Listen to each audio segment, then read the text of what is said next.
ship's library. Come on in through here, and thankfully the lights are on. So for the sailors that had time to relax, now understand this ship was decommissioned in 1991. We didn't have email, we didn't have computers. If you wanted relaxation, this is a good place to come down to the library. You could read the magazines that were probably 3 or 4 months old. A lot of books here, a lot of time to pass at sea when you're not working, you got time to think. This is a great place to come down to. Also, some young men would come down here under circumstances which were the best. Our chaplains were back here to help them. Let's go see the chaplain's office. So we had Protestant, Catholic chaplains on board. This would be their little vestibule, and then they each had their individual offices here. So sometimes you came down to see the chaplain because you got good news. You had a baby, and you got a telegram that your baby was born safe. If you just left San Diego, and you're on a 9-month cruise, 1 month into your cruise, and your baby's born, well, your baby's going to be 8 months old when you get home. So really tough. And the one thing the Navy did, when we pulled back into San Diego, the first individuals off that ship, off a Ranger or any ship when you pull back in, are brand new fathers.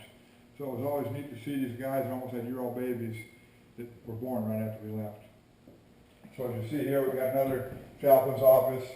And so the Padres were great guys. If you had a death in the family, you would be notified down here. They'd come to the chaplain's office and they would sit down and share the news with you. So chaplains did a great job, great morale booster, and spiritually fed our troops as they were out doing their duty.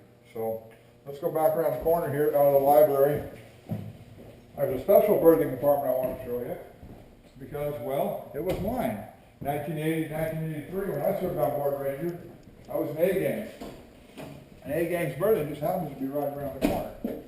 So for all you other folks that don't know where you served and what division you were in, I can tell you where I was at. So this was my head in here. So I remember coming down here, and it was really bad light down here. Our showers here. We have 1, 2, 3, 4, 5, 6 showers. I shared with 120 other guys. Over here was our sinks and our toilets. And so we had about 12 sinks here. Actually about 9 sinks. And then back over here was your 3 urinals and 4 or 5 toilets. Sometimes we get a little water rush around here, so when you rolled, the water would come back and forth. So you had nice shower shoes on real thick to keep the water off it because you didn't know if it was water or if it was something else. I remember being in this shower here, or one of these right here, after log day when we crossed the equator. I spent about 6 hours in that shower, about 3 bottles of shampoo, and about 4 bars of soap cleaning myself off. So you got a little dirty on log day. Over here was my berthing area.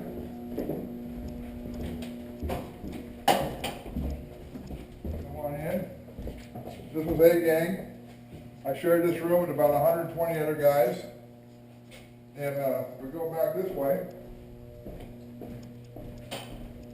When I was on this ship, this area was all remodeled. So it would have been about 1982. All this has gone through, all new berthing racks, all new floors.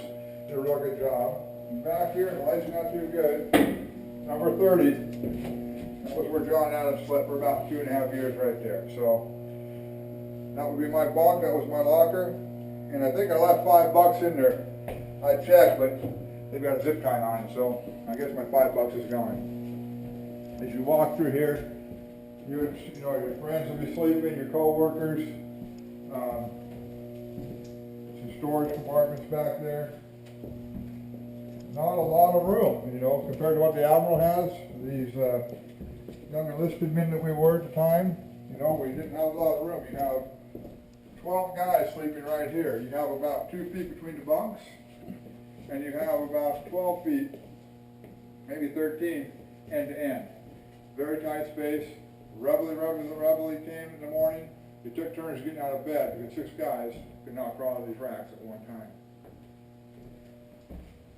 Had our TV up here, so imagine our little lounge right here. As you can see, we had our TV stand right here. We had a couple of tables that have been removed now. you might have 6 or 7 chairs, and this is where you watch TV with 120 other guys. So there wasn't a whole lot of room. So hopefully someone was sleeping or someone was working, because there was a good movie on, this place got awful crowded. Now back then, before the PC, police came in, we could smoke in our burning compartment. So you get about 40 guys in here puffing away on their cigarettes, it got a little smoky in here. So if you didn't smoke, I don't smoke now, I felt bad for them looking back, but we could smoke in our burning compartments then. So this is a remodel in about 1982. The ship went out of service in 1993. So this is about 11 years worth of use here.